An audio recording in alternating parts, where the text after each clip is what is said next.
Estamos de regreso en la segunda entrevista de A las 8:45. Hablaremos del agua en la zona 15, ese informe que se ha dado a conocer esta semana de bajos niveles de cloro en el agua que distribuye Empagua. Y para hablar, a propósito del brote de enfermedades gastrointestinales que se registró desde la semana pasada. Para hablar de este tema nos acompañan Oliverio Paus, técnico de saneamiento ambiental del Ministerio de Salud Pública, María José Salas, vocera de la empresa municipal de agua, Brenda López, del Laboratorio de Alimentos de la Facultad de Química y Farmacia de la Universidad de San Carlos. Les damos la bienvenida, ya dábamos un poco el contexto. Hubo un brote de enfermedades, hubo muchas dudas de los vecinos en la zona 15 donde se registró la mayor concentración de casos, cuál era el origen de este problema de salud. Y uno de esos apuntaba a la distribución del agua en el sector. El Procurador de Derechos Humanos y el Ministerio de Salud hicieron pruebas y esta semana se conoció que están bajos los niveles de cloro. Empecemos con el técnico del Ministerio. ¿Qué es lo que encontraron en el laboratorio con respecto de las pruebas que tomaron en el sector? ¿Y en dónde? ¿Dónde fueron las pruebas, no? También. Por favor. Bien, las pruebas in situ que se hicieron específicamente en los sectores de zona 15, ¿sí? Empezamos a verificar. Me gustaría iniciar con algo importante, con una explicación técnica con respecto a la cloración del agua. El cloro es un químico que se utiliza por el precio en el mercado, que es barato, para poder desinfectar el agua, ¿sí? Entonces, cuando hablamos de que hay baja dosificación de cloro en el agua, no significa que el agua no esté clorada, ¿sí? El cloro cuando reacciona con el agua, tiene ese efecto directo de matar los patógenos, los microorganismos en el agua, y hay un resto de cloro que queda que se denomina cloro residual. Ese cloro residual libre significa que tenemos cierta cantidad de cloro todavía en el agua que garantiza que ya se eliminó la mayor parte de microorganismos en el agua, ¿sí? Entonces, eso significa un cloro residual.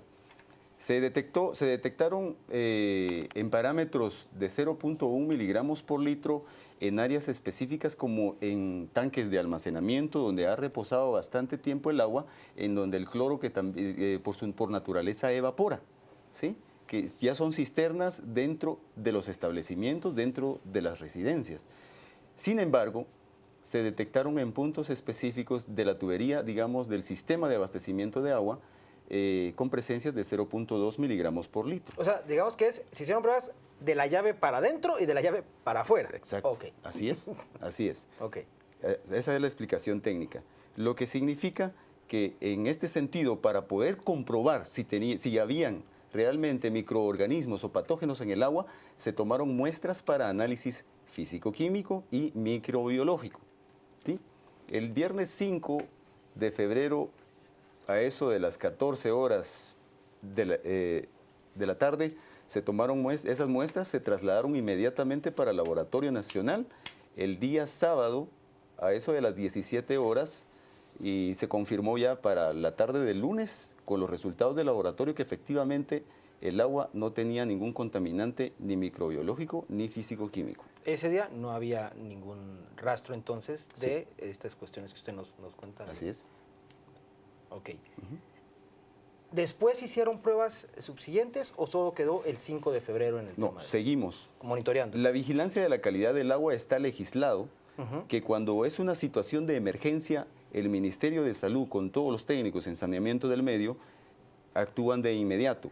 No es necesario que presenten una denuncia, el Ministerio tiene la obligación de hacer la vigilancia constante del agua. Si se dan cuenta en el informe al que se le dio copia a la Procuraduría de los Derechos Humanos, contiene antecedentes de los niveles de cloro en el agua del sistema de abastecimiento de agua, que estaba en los rangos normales de 0.5 a 1 miligramo por litro. Esas pruebas se hacen en el laboratorio, ¿ah? Esas se hacen en campo. Es ahí. En campo. Se analizan. Déjeme hacer una pausa ahí, Oliverio, para hablar con la vocera de Empagua. El 5 de febrero, que usted hablaba, Empagua al final de la tarde emite un comunicado donde da certeza de la calidad del agua. ¿Qué los hace en la empresa municipal concluir rápidamente que el origen de estos brotes no estaba en la distribución de su servicio? Buenas noches, Buenas Paola y noches. Adrián. Efectivamente, Empagua realiza también por cumplimiento con la normativa vigente, nosotros debemos cumplir con la norma COGUANOR y estos análisis se realizan a diario en todas nuestras plantas de tratamiento y se realizan en distintos momentos del día. La reacción química del cloro y los otros elementos que se utilizan para la potabilidad del agua, tanto en las plantas como en la red, es una reacción que es dinámica, varía con el paso del tiempo y debemos estarlo midiendo constantemente porque nos da los parámetros de dosificación de químicos que debemos utilizar para la potabilidad del agua y también nos da los parámetros con los que debemos cumplir con la norma COGUANOR. De inmediato, cuando nosotros supimos de los comentarios y todo lo que se dio, tanto en redes y llamadas que teníamos directamente a nuestros centros de atención al vecino, volvimos la vista hacia los análisis que se realizan a diario en todas nuestras plantas, específicamente en ese sector. Y tenemos la bitácora y podemos corroborar que efectivamente hemos estado cumpliendo con la norma. Hay una duda con la licenciada. ¿Podríamos decir entonces que la prueba in situ que se realiza es suficientemente certera? ¿No requiere una prueba más técnica o llevarlo a un nivel de mayor detalle para determinar la potabilidad y la seguridad del agua? ¿Basta con la que se hace in situ o incluso la que hace en Pagua con la parte técnica de ese departamento? Normalmente ellos están en lo correcto, porque la norma regulatoria en Guatemala todos la tenemos que aplicar, que es la COGUANOR, la 29001. ¿Es un protocolo fijo? Es un protocolo fijo. Sí. No podemos escapar a ello, ni la San Carlos se ha escapado a ello, porque antes usábamos la norma anterior que permitía los valores de encontrar las bacterias era hasta 10, ¿verdad? Número más probable en su crecimiento. Y ahorita la norma fue más drástica, ya lleva 3 años, menor de 2. Entonces ahí no hay pierde. Y la norma dice que solo lo que se debe de detectar microbiológicamente, aparte del físico-químico, pero eso es para los componentes químicos, cloro residual, todo lo que están diciendo, es hallar coliformes y E. coli. En ningún momento de rutina la norma no dice váyase a buscar más patógenos. Pero para hablar en un lenguaje menos técnico y más apropiado para la gente en casa que se pregunta qué pasó en la zona 15, si la gente tenía dudas de alimentos, de agua, de virus, del aire, ustedes entiendo yo que la Facultad de la Universidad de San Carlos ha dado seguimiento a este caso desde hace una semana. ¿Qué es lo que ustedes ven allí? ¿Qué factores deben analizarse para poder llegar a una conclusión? Mire, en lo personal, el laboratorio nuestro no ha tenido nada de injerencia de ver zona 15. Eso lo quiero aclarar. Nosotros tenemos injerencia dentro de la Universidad de San Carlos y hacemos, como ellos dicen, una rutina diaria, mensual, según lo dice, estipula la norma. Y cuando hay un brote, como en el caso, a mí me mandaron desde el decano y todo el personal y mi jefa, la directora del centro, que inmediatamente la gente comentaba que había una disentería. Entonces eso no se puede determinar tan rápido, ¿verdad? No se puede determinar tan rápido, tiene que ser investigar más. Entonces, para yo decir que hay un brote, yo iría al día siguiente a tomar muestras y hacerle los análisis y los patógenos para ver si lo que la gente está diciendo muestra al paciente, al enfermo. Al enfermo y al agua, ya buscando si ahí hay algo que hubiera habido una contaminación por algún ducto, una tubería, algo por el estilo. Pero ya va uno exhaustivo, no de rutina. Y ustedes asumo que han seguido con el monitoreo después de eso, me imagino que más minucioso, ¿no? ¿Se da? Nosotros hacemos un monitoreo permanente, Adrián, en distintos puntos de la red. No nos limitamos únicamente a las plantas de tratamiento. En el caso de zona 15, definitivamente hay una alarma. No podemos evitar ver que hay gente enferma y han hecho los llamados a la municipalidad y a Empagua para que les atendamos esas solicitudes de verificación. Ha sido más intenso en los últimos días en la zona 15 para poder calmar a la población. No nos hemos limitado a sacar las muestras y evaluarlas al mismo tiempo que mantenemos nuestro protocolo permanente del agua que estamos produciendo. Adicionalmente, hemos tenido acercamientos con los centros hospitalarios a los que han acudido las personas. Hemos hablado con el director médico del Sanatorio Nuestra Señora del Pilar, con el director de servicios hospitalarios también del Hospital Herrera Yerandi, con el doctor Beltetón, por ejemplo, que es pediatra y especialista en cuidados intensivos pediátricos. Todos ellos han tenido contacto con las personas que han acudido a los hospitales a recibir tratamiento. ¿Tiene a este momento, con todo ese acercamiento, una hipótesis o ha llegado a una información preliminar? No nos ¿Qué pudo haber corresponde. causado? Un departamento de salud, por ejemplo, de la municipalidad. Hemos que estado haya apoyando y hemos estado dando evaluado. acompañamiento a los vecinos y apoyando en lo que ellos nos requieran, en las visitas al campo, en toma de muestras. No nos corresponde a nosotros emitir una hipótesis, Paola, sin embargo tenemos información de los centros hospitalarios. Todos indican en la información que han compartido con nosotros que se trata de un brote de casos estacionales, padecimientos gastrointestinales con enfermedad diarreica de origen y contagio viral. Han identificado en los paneles de laboratorio que han realizado que habían hablado de salmonela, habían hablado de tifoidea, todo eso sale negativo. Lo que han encontrado ellos son contagios virales. En el caso de uno de los médicos nos habló, bueno, 2 médicos han hablado de todos los temas virales específicos: norovirus, sapovirus, rotavirus y adenovirus.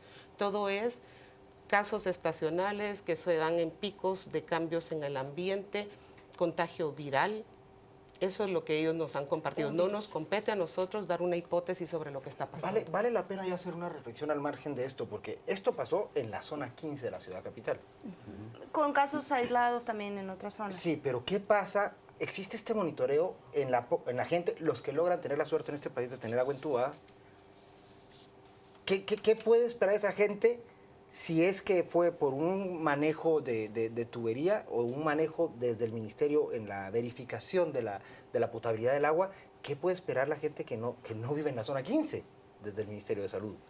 Se dan esos controles los alcaldes, no aquí, pero el resto de alcaldes de este país, ¿cómo abordan el tema? ¿El Ministerio de Salud controla eso? Sí, en efecto.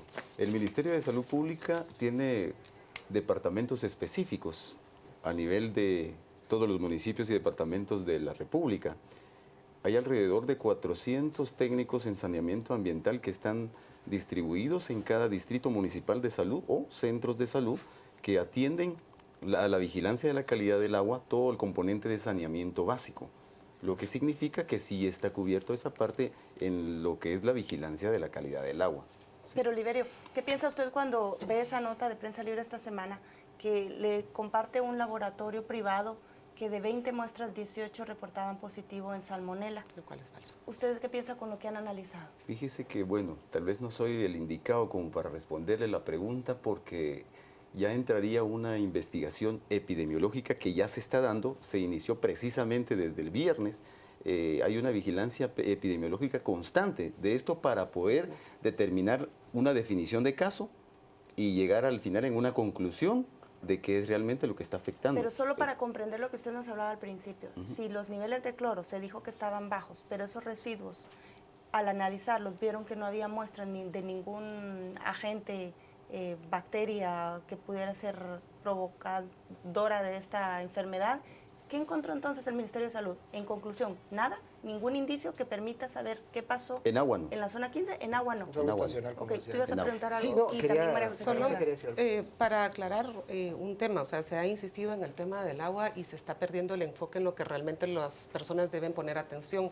Si se trata de un contagio viral multicausal, realmente tienen que estar poniendo atención y seguir las recomendaciones que están dando para prevenir el contagio por virus.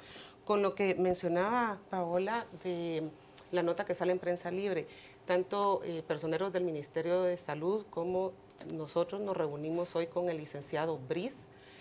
Tenemos información de él que la información que él compartió por vía telefónica con una periodista fue tergiversada. Él no tiene datos confirmados de fiebre tifoidea.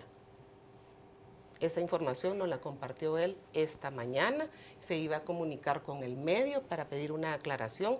No tiene datos confirmados, no tiene ni pruebas confirmatorias, las iniciales, de fiebre tifoidea. No hay casos en su laboratorio. Brenda, ¿hay algún antecedente reciente que tenga usted en mente de algún brote parecido, focalizado, de índole viral o por algún A mí me agente? gustaría, si me permitieran platicar, no tanto en un ama de casa como alguien que vive en una zona cercana a esta zona y también como parte de los comentarios de las redes sociales. Primero yo haría una vigilancia de emergencia, pero no con lo que normalmente se hace. Yo miraría, como comenzó zona 15, yo no he escuchado, pero tal vez me pueden ustedes dar la información, las edades. Las edades de los... Si fuera viral, hay que ver las edades. Si es mucho niño, porque yo no estoy enterada, no miro las noticias, me dedico a la ciencia. Entonces, si hay mucho niño, yo sí apoyo la parte viral. Ahora, si es de diferentes edades, si son ancianos y niños, sigo apoyando lo viral, ¿verdad? Pero si hay gente y hay personas que se han reportado por fiebre tifoidea y les han confirmado, que a mí no me consta, yo sí iría a ver porque pudieran ser algunos centros educativos y que hubieran comido algo de ese centro y que ahí pudiera ser. Entonces yo indagaría más y yo armaría un equipo de investigación, pero emergente, para tomar las muestras y llegar al foco. Eso es lo que hacemos en San Carlos. Yo encuentro un foco y entonces al foco llego hasta la base. Pero hasta este momento la principal sospecha recaía sobre el agua y pareciera que no hay ningún indicio. ¿Hacia dónde ver? Hablar, el ministerio no ha dicho nada, además, después del agua. Si fuera el agua, realmente no estaría hablando un laboratorio privado de 18 casos, que como le indiqué anteriormente es falso. Si fuese el agua, que no lo es, estaríamos hablando de decenas de miles en varios puntos de la ciudad, no focalizado. Lo curioso es que en ese cuadro hay adultos, mujeres y hombres. En redes sociales hablaba de gente en la oficina, 16 personas enfermas, solamente en una empresa, niños, niñas, ancianos. ¿Podrían indicarme? Era generalizado. ¿Podrían indicarme de qué fecha a qué fecha estamos hablando? Desde la primera semana de febrero hasta el... Un margen de una semana, una semana. Sí, un lapso de una semana más o menos. Sí, si fuera una fiebre, hay un lapsus. Por ejemplo, si hay una fiebre tifoidea, no empieza ahorita. Tenemos que hablar 15 días antes como mínimo 15 días. Entonces, que ahorita esté resultando y focos en este sector, tampoco podríamos atribuirle a la comida, porque es diferentes personas de diferentes sectores. Pero cosas. Podría ser que hubiera habido algún roto, algo que pasara, una tubería. Recordemos, las tuberías de Guatemala no son recientes, ¿verdad? Las viven cambiando. Estamos haciendo también, estoy viendo cuando yo paso, también están abriendo nuevos ductos donde van a hacer nuevos caminos. Usted habla de identificar el foco. El foco. Que pudo haber sí, si fuera, sí, porque habría que ver el sector, porque recordemos que en el sector de la zona 15 también hay animales, ¿verdad? En un sector específico. Entonces, por eso a mí me interesaría ver... Una contaminación al afluente, podríamos hablar. Al afluente donde pudo haber habido un paso de una contaminación. Es lo único. Si no hay, no es el agua. Que fue momentánea y después justamente no aparece en los estudios. No aparece en los estudios, pero yo sí investigaría. Ahora, yo tengo una duda dándole seguimiento al tema de salud pública. A raíz del informe que ustedes rinden con todo esto, ¿el Ministerio de Salud les pide algún insumo mayor para que eso trascienda dentro del protocolo de manejo dentro del Ministerio para ver qué pasó? Porque creo que nos falta. Es decir, bueno, no fue el agua, pero ¿dónde está el Ministerio de Salud diciéndonos qué fue lo que pasó? ¿O qué se está investigando para identificar qué pasó? ¿Tiene usted información de esto, Oliverio? Claro. En esa misma toma de muestras, el día viernes, el día lunes se tomaron muestras de alimentos en algunos colegios, ¿sí? Para poder determinar en otro ámbito si podrían ser los alimentos, ¿sí? Posteriormente se tomaron otras muestras para hacerle otro tipo de análisis ya más bacteriológico al agua y están en proceso de darnos la información del Laboratorio Nacional de Salud. Sí, o sea, la investigación continúa para llegar a una conclusión y determinar realmente cuál fue el agente causal. ¿Se puede hacer una investigación con tanto tiempo de desfase entre los brotes, aunque ya haya pasado ese pico? Sí, porque si hay un brote y fue en un sector específico, va a pasar a otro sector si no se corrige y no se llega a buscar el foco. O sea, esa decisión está excelente. ¿Y el monitoreo? Pues me imagino que para tranquilidad también continúa en... constante. Hoy estuvimos en unas viviendas de zona 15. Estuvimos con la gente de Empagua viendo la planimetría de la red de distribución, de los componentes del sistema, desde la primera vivienda hasta la última. ¿A qué se refiere con el tema de la... Yo no lo de la tubería, de toda la conexión de los tubos hasta llegar a las viviendas, ¿no? ¿Sí? Revisando los niveles de cloro que estuvieran en los parámetros normales, ¿sí? Porque esa es la obligación de la municipalidad, que lo tiene por ley, abastecer de agua potable a la población y al Ministerio de Salud vigilar la calidad del agua. ¿Drenajes se han revisado? Drenajes, precisamente hoy se revisaron planos para verificar puntos de riesgo específicos que pudieran estar, digamos, llegando en alguna vivienda agua mezclada o qué sé yo, ¿verdad? Entonces, revisando el plan de operación y mantenimiento del sistema. Conexión ilícita. Eso es lo que estuvieron revisando, si por alguna conexión ilícita pudiese existir ese riesgo. ¿Alguna mezcla? Sí, pero lo que mencionaba anteriormente, Paola, o sea, se ha insistido tanto en el tema del agua, teniendo claro el cumplimiento de la norma. Gracias a Dios no es el agua. Si fuese el agua no estaríamos hablando de 18 casos, estaríamos hablando de decenas de miles. Gracias a Dios no es eso. Que me imagino que sucede en el país, pero no se sabe cómo se sabe en la zona 15 y en la zona 10. ¿verdad? Pero es que un brote es un brote. Efectivamente hay gente enferma. Efectivamente han acudido a los centros asistenciales, a los hospitales. Hay gente enferma, pero no es fiebre tifoidea. Realmente hablar de ese tipo de enfermedades genera una alarma y una alerta que no solamente se limitaría a la zona 15. Debemos ser muy cuidadosos al momento de informar sobre eso. Se trata de un brote, como lo han llamado los médicos. No somos nosotros la autoridad para definirlo, ni decir que es una epidemia. No somos nosotros. Los médicos han definido que se trata de un brote de enfermedades gastrointestinales, enfermedad diarreica por contagio de base viral. Por lo que le insisto, gracias a Dios no es el agua. Bueno, si fuese así, sería mucha más gente y que afortunadamente no está siendo así. María José, Oliverio, Brenda, gracias por participar en esta interesante conversación.